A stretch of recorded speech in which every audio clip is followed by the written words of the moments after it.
Hi friends, welcome back to my channel. ఈరోజు అయితే దొండకాయ కర్రీ చేసుకుందాం. ఇది ఎలా చేయాలో చూపించబోతున్నాం. ఫస్ట్ అయితే దొండకాయలు సన్నంగా తరుక్కొని ఒక కుక్కర్లోని కొద్ది వాటర్ వేసుకొని చిటికెడు సాల్ట్ వేసుకొని దొండకాయలు వేసుకొని ఒక 2 విజిల్స్ అయితే రానివ్వాలి. ఈలోపు మిక్సీ అయితే పట్టుకుందాం.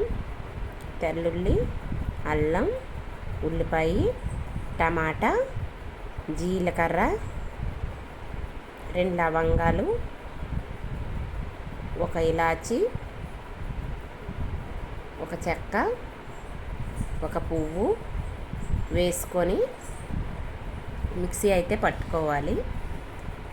మిక్సీ పట్టుకున్నాక ఇప్పుడైతే స్టవ్ వెలిగించుకొని బాండీ పెట్టుకొని ఆయిల్ వేసుకొని బిర్యానీ ఆకు వేసుకోవాలి. ఆవాలు, పచ్చిమిర్చి వేసుకొని ఫ్రై అయ్యాక ఇందాక పేస్ట్ అయితే వేసుకోవాలి. మిక్సీ చేసుకున్న పేస్ట్ అయితే వేసుకోవాలి. ఇది బాగా ఫ్రై అవ్వనివ్వాలి. చూడండి, ఆయిల్ తేలుతుందిగా. ఇప్పుడైతే చిటికెడు పసుపు, రుచికి తగ్గట్టు సాల్ట్, దొండకాయలో ఆల్రెడీ చిటికెడు వేసుకున్నాం కాబట్టి చూసుకొని వేసుకోండి. నెక్స్ట్ కారం వేసుకొని ఒక 2 మినిట్స్ ఫ్రై చేసుకొని ఇప్పుడు ఉడికించుకున్న దొండకాయ అయితే అందులో వేసుకోవాలి. వేసుకొని ఇటు అటు కలుపుకొని ఉప్పు కారం చూసుకోవాలి. చాలకపోతే ఇప్పుడు అడ్జస్ట్ చేసుకోవచ్చు. మాకైతే సరిపోయింది.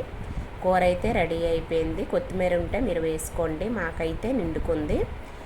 ఈ వీడియో నచ్చితే please like, share, subscribe and comment. చూడండి, గ్రేవీగా చాలా బాగా వచ్చింది. టేస్టీగా ఉంటుంది. ఇలా చెయ్యండి. తెలియని వాళ్ళకి మాత్రమే చెప్తున్నా. Thank you.